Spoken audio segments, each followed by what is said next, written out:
started. All right, Coach, this past week you're up in Colorado, got a 4-0 win against CSU Pueblo, and then a scoreless draw against MSU Denver. Just talk about what you saw from your team handling the trip, the altitude, and the opposition. Yeah, I mean, going there, if you offer, a win and a draw on the road, elevation, turf, 12 to 13-hour drive, depending on who's driving, it's a lot. And so to get a win and a draw is good. Getting the 4 goals against Pueblo was nice to see our team. We've been missing one of our strikers up front, and so we've kind of rolled through some different players. So to see goals from different players was really nice. It's a nice goal to start us off, cutting in, hitting a really well-placed shot near post, and then Tina being opportunistic on a corner kick, gets open and taps it in. And then Emily Thames, it was really nice to see her kind of get some confidence out of a goal from distance. And then the last one was early in the second half with Grace and Rasmussen drawing a penalty kick, and then Abby stepping up and doing a good job of placing that. So against Metro, yeah, I mean, they're a very good team. I think that they're going to have one of the strongest strength of schedules in the region. The teams that they're playing Cal Poly Pomona that won last year. They're just playing a lot of really good teams. Western Washington, who's won the national championship a few times. So they're really good. So to get the draw there on the road is good.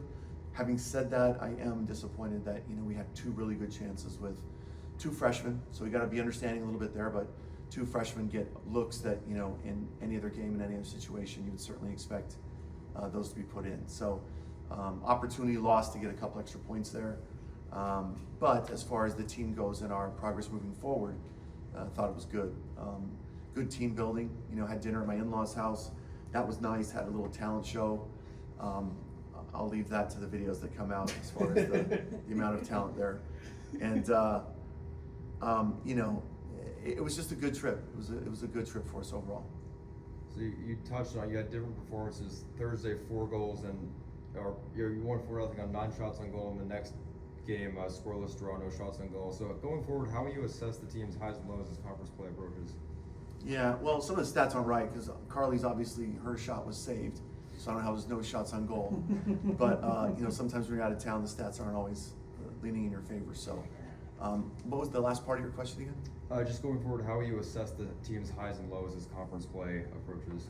Yeah, I mean, for us right now with the freshmen and the new players, it's kind of game by game and practice by practice. We have to continue to evaluate and see how they do because, for example, Carly doesn't score that goal, and so you're like, okay, well, next time if we get in that open situation, who's going to put it in? So now in practice, she needs to build some confidence back in herself, and then she needs to show us what she can do. So if she gets that opportunity again, we'll have a sense that she can, score there. So that's kind of how it goes. With freshmen, you can't judge, their past because they don't have a past.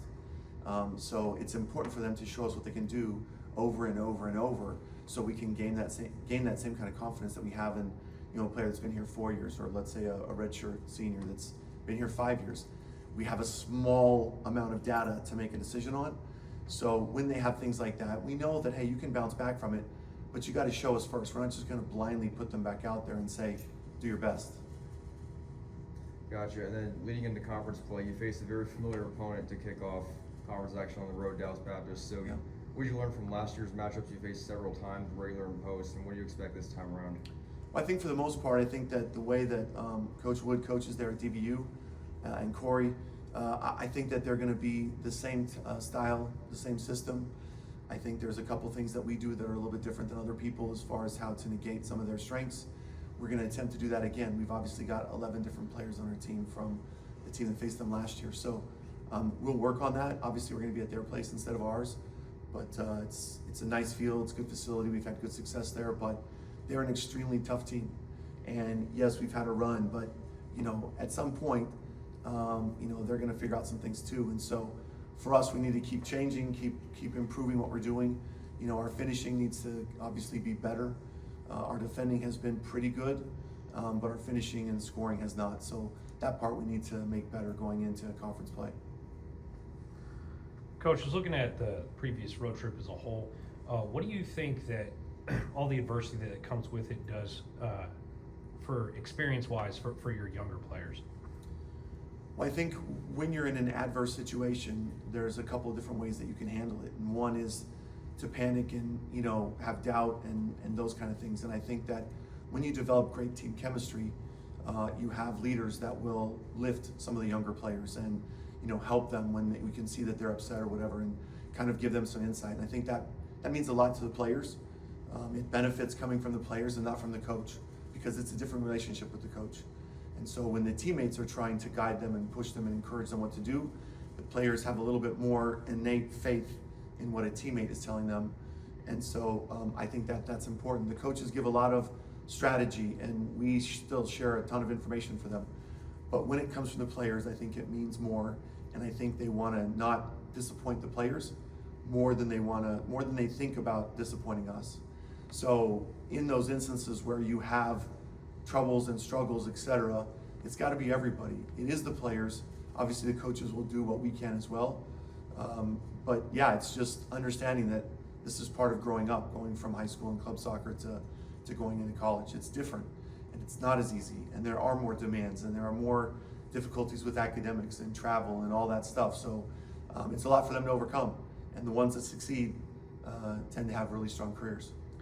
More specifically in that, of course, a draw is better than a loss, but the win was right there. How did the leaders on that team pick up the girls when they missed those open shots? Yeah, I think in the second half, I think we still were creating some chances. I think that the most likely scenario in the second half was going to be some sort of breakaway type opportunity. And so I think that the players were not stopping looking for that. I mean, if they were, then Jillian Graves doesn't probably get her semi-breakaway where there's a mistake and or the pass that she gets, and you know, she has a second opportunity. So with those young players, we just need to tell them, hey, you know, they need to take an extra touch. The ball's coming across the face of the goal. They're going straight vertical into the goal. And it's really a difficult thing to do. So that's why baseball is difficult, right? So, you know, it's difficult. She needed to take an extra touch and then place it where she wanted to. And so those are just learning examples that maybe other times they've had those situations come and they didn't know the answer. And so we'll try and give them what we feel is the best answer. And hopefully you'll see those opportunities when they come again. Hopefully you'll see those put in the back of the net. And then obviously, Coach, in terms of record and points, I'm sure you have some frustrations with those. But what would you take away are some bright spots on this team after your non-conference schedule is concluded?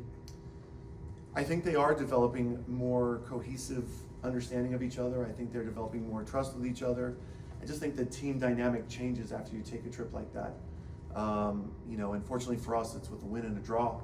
You know, if it's not that, then, you know, it's a little bit more difficult. But I think that the team is developing a more cohesive bond. I think that in attack, we're creating more opportunities. So I think that lends itself to how our midfield is playing and maybe a little bit in how our defenders are playing. So that part's getting a little bit better. I think our wingers can still improve. And I think that up front in that forward position, I think that we can still improve. But overall, I think it's a good group. I think they're, like I said, they're creating a good bond. And I think that will help us in difficult situations that come to us in the future. And then, of course, already touched on DBU. On Saturday, you welcome in Lubbock Christian, 1 o'clock kickoff at the LaGrange Soccer Complex. What do you anticipate from that match? They're going to be tough. I mean, I've watched them in a couple games. I think they beat Pueblo 4-1. You know, they didn't play quite as well against Mines in their first game, but you know, when you finish playing against yourselves and then you go in and you play a team like Mines, it's difficult. So that was their first game, just like it was our first game. We just have more experience having played Mines more times. But Pueblo's going to be good. I think they have a lot of energy. I think in some ways they might be similar even to TWU. TWU has a ton of attacking players. They're scoring a ton of goals, some against good competition. And so they're going to be, Lubbock Christian will be a tough game. I'm glad that, you know, we kind of got hosed on having to go back to Laredo, having to go back to Eastern New Mexico. So I'm glad that Lubbock Christian is going to be playing here at home on grass. So that should be hopefully a little bit of an advantage that hopefully we make the most of. Thank you, Coach. Thank you, Coach. You're welcome.